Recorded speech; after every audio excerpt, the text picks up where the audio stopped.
Good evening.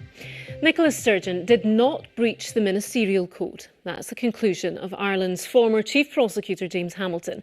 He's been carrying out an independent inquiry into whether the First Minister had broken the rules of her office during her government's investigation of harassment complaints against Alex Salmond. Well, let's go live. Thank you.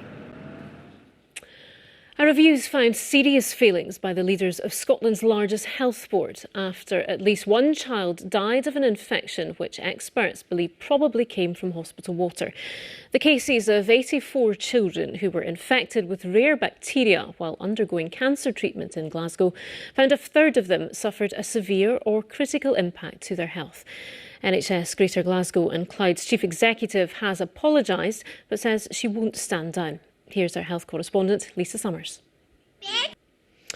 The 12-week gap between the first and second doses of the vaccine has increased the number of people who've at least got some protection from the jag. But what if your health condition means you're unable to develop that same level of immunity? One transplant patient we've been speaking to wants consideration given to shortening the gap between doses, as Stephen Gordon has been finding out. Now, in the 22 years since the Scottish Parliament was first established, no woman of colour has ever been elected to represent the people. That could change this May because there are a record number of female candidates from Black, Asian and minority ethnic backgrounds.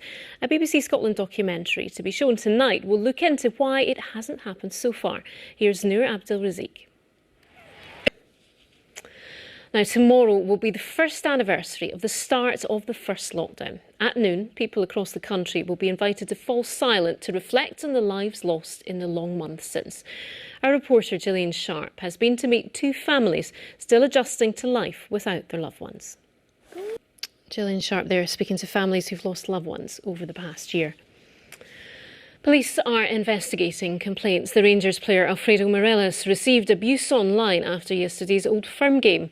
The Colombian striker scored his first ever goal against Celtic in the match. The incident comes as some clubs begin to reevaluate how they respond to racism in the game. Here's our sports news correspondent Chris McLaughlin. The power of the sea is now helping to keep motorists on the road in Shetland. An electric car charging point on the island of Yell is now hooked up to nearby tidal turbines in what's understood to be a UK first. Here's John Johnson. That's your forecast. OK, thanks, Judith.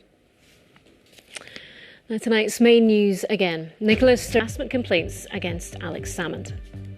And that is Reporting Scotland. I will have the late news for you at 10:30 and the 9 is on the BBC Scotland channel at 9 o'clock. Until then, from everyone here, have a good evening. Good night.